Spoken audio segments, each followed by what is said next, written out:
dipanggil oleh Allah, kita butuh doa, butuh didoakan. Kalau anak kita lupa, mohon maaf, jangan ada anak yang lupa sama orang tua sudah meninggal. Anak-anak sekarang lupa sama orang tua yang masih hidup. Demi Allah, saya bertemu beberapa orang tua datang nangis seperti anak kecil di depan saya. Anaknya tidak diurus, tidak diperdulikan, bahkan keluar dari rumah tidak tahu kemana. Apa kira-kira perasaan kita? Sudah membuat ibu kita susah selama dalam kandungan. Betapa durhaka seorang anak. Dari ibu masih hamil membawa kita dalam kandungannya, kita susahin. Mau kemana-mana lapor, mau naik pesawat lapor, mau ini lapor. Saking disusahin. Pas di dalam kandungan ibunya jadi susah, dilahirkan susah, melahirkan anaknya ibu jadi susah, tumbuh sampai besar pun masih jadi susah. Kapan kira-kira saatnya kita seorang anak yang bisa berbakti baik?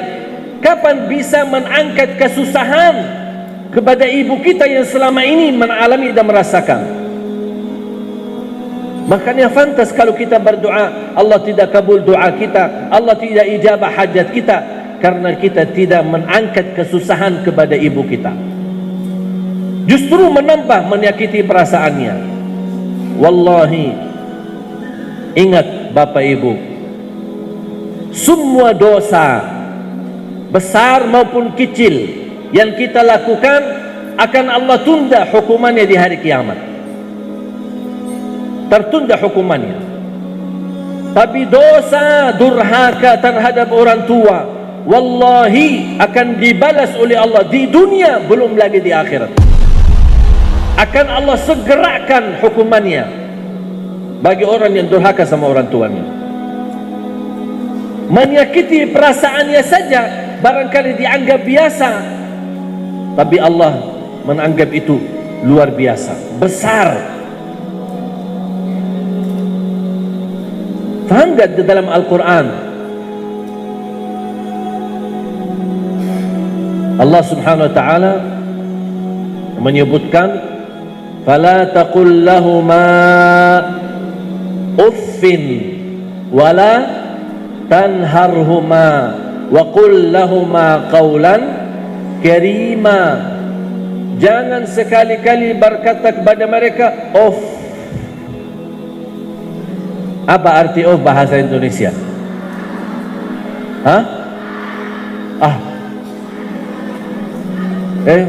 Ambilin air.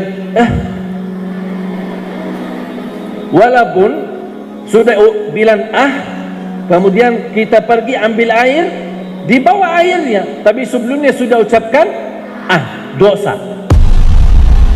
Dan bawa air baik tidak ada dapat pahalanya, sia-sia. Dan dapat dosa menyakiti perasaan mereka, orang tua. Saja tidak boleh. Yang lebih menarik firman Allah kelanjutannya, wala tanharhuma. Maksudnya apa wala tanharhuma? Jangan menegur mereka dalam kondisi memarahi atau menganggap mereka bodoh. Contoh, saya kasih contoh biar faham ayat ini. Orang tua duduk di depan TV, megang remote kan?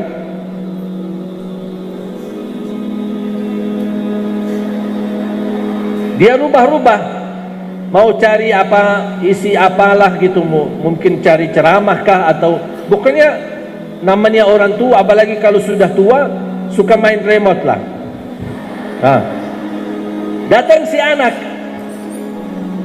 si anak, Ma, udah cukup.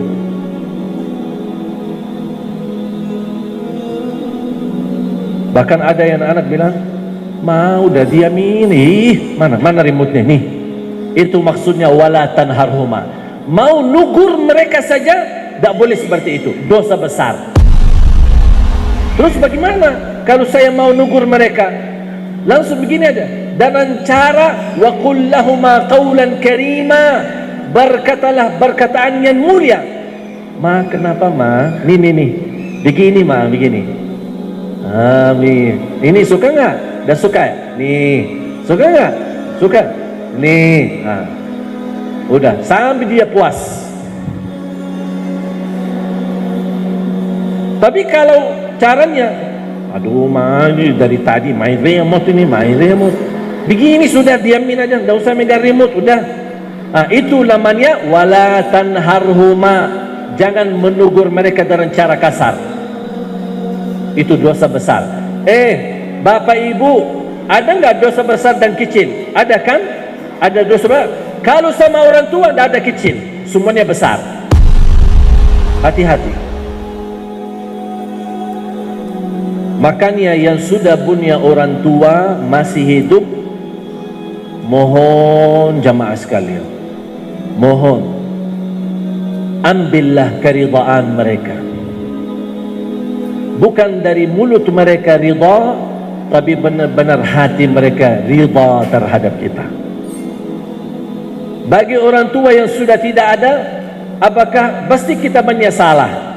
Pasti kita merasa banyak kekurangan. Ada enggak amalan yang buat saya bisa berbakti baik sama mereka? Mudah-mudahan dengan berbakti baik sesudah mereka meninggal, mudah-mudahan menutupi kekurangan saya. Ada enggak? Ada. Doa. Jangan lupa doakan mereka setiap waktu dan setiap saat. Rabbighfir lahuma warhamhuma kama rabbayani saghira. Setiap salat di sujud pun boleh. Subhana rabbiyal a'la, subhana rabbiyal a'la, subhana rabbiyal a'la. Rabbighfir lahuma warhamhuma kama rabbayani saghira. Di sujud baca itu setiap sujud. Apalagi kalau bisa menangis, barangkali mudah-mudahan titisan air mata yang menunjukkan perasaan menangis karena kita banyak kekurangan terhadap mereka dan mereka sudah tidak ada. Mudah-mudahan titisan air mata mengampuni dosa dan menjadi saksi baik di hadapan Allah untuk orang tua. Terus ada lagi enggak amalan? Ada, bersedekah. Ada orang datang kepada Rasul, ya Rasulullah, ibu saya meninggal, sudah wafat. Bagaimana saya bisa berbakti baik, bisa beramal untuk ibu? Apakah saya boleh bersedekah? Kata Rasulullah SAW, boleh bersedekah. Tatasaddaq anha, tasaddaq, bersedekahlah atas nama ibumu. Saya sering mengingatkan jamaah, di setiap acara atau di masjid, majlis ta'lim, tabligh akbar atau jumatan bapak-bapak, pasti ada kotak amal atau terkumpul sedekah. Bapak ibu pasti buka tas mau bersedekah. Sering saya ingatkan jamaah, setiap buka tas mau bersedekah, jangan lupa nawaitu, ya Allah, aku titipkan pahala sedekah ini untuk ibuku. Jangan langsung buka tas, ya terima kasih, ya terima kasih, terima kasih. Lupa niatnya. Nanti terhitung sedekah itu hanya untuk diri kita. Tapi kalau kita nawaitu, ya Allah, aku titipkan pahala untuk ayah saya, untuk ibu saya, walaupun mereka masih hidup boleh, apalagi kalau sudah meninggal. Wallahi sangat bermanfaat sedekah itu untuk orang tua, apalagi yang sudah meninggal.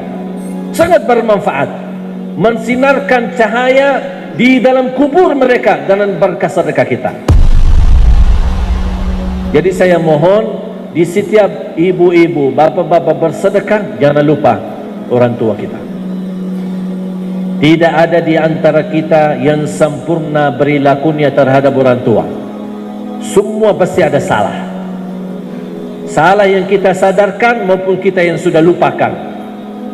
Makanya mohon jamaah sekalian, demi kebaikan, apalagi kalau mereka sudah tidak ada, mudah-mudahan dengan niat yang tulus, yang baik yang kita lakukan, mudah-mudahan menjadi bermanfaat untuk mereka dan juga bermanfaat menjadi saksi baik di hadapan Allah untuk kita.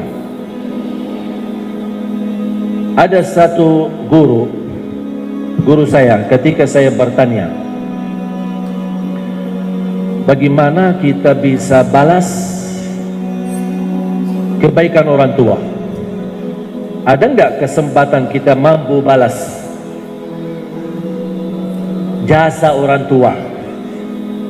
Kesusahan ibu terutama, sejak dia mengandung kita sampai besar, sampai kita nikah dan berkeluarga. Dan subhanallah betapa tulus dan ikhlas hati mereka. Kita sudah nikah, tidak ada tanggung jawab mereka, tapi tetap masih memberikan perhatian. Jangankan kita, kalau sudah kita punya anak, masih diurusi orang tuanya. Saya sering jamaah pas lagi jalan-jalan ke Bandung atau jalan-jalan ke Jogja, terus anaknya mana? Saya titip sama ibu saya, saya titip sama ayah saya. Betul nggak? Itu sering terjadi. Jadi kita tidak sendiri membuat mereka susah, malah anak kita juga, cucunya. Tapi subhanallah, orang tua kita tulus, ikhlas. Bukan melayani kita saja, melayani cucu kita kalah. Benar, kita kalah. Kira-kira apa yang kita bisa balas buat jasa mereka? Tidak bisa. Kita dilayani, anak kita pun dilayani. Bahkan subhanallah, kalau bapak ibu memperhatikan mereka, melayani anak kita yang menjadi cucu bagi mereka, tulus dan ikhlas, bahkan senang, merasa nikmat, bahagia. Makanya saya bertanya sama guru saya, kira-kira ada enggak kesempatan kita bisa membalas jasa orang tua, membalas kebaikan? Ketika saya bertanya, waktu itu guru saya duduk dan seperti menunduk kepalanya. Begitu saya bicara seperti ini, dia langsung berkata, mau balas kebaikan orang tua ya? Mau balas ya? Memang kamu bisa balas? Maaf guru, saya hanya ingin tahu kalau ada kesempatan kita bisa balas, ya kita pasti berupayalah. Begini, kalau kamu tulus, ikhlas dan bersedia untuk dikupas kulitnya sendiri, dikupas kulitnya, ada enggak? Bisa enggak? Mau enggak dikupas kulitnya? Kata beliau, kalau kamu ikhlas, bersedia untuk dikupas kulitnya dari ujung kepala, dari kepala sampai ujung kaki, dan kulit itu dikumpulkan, dijahit. Untuk apa? Bikin sandal untuk ibu kita, belum sedikit pun bisa balas. Maaf, bisa nggak terbayang? Bisa nggak terbayang? Kulit kita dikupas dan diikhlaskan untuk ibu kita, belum bisa membalas.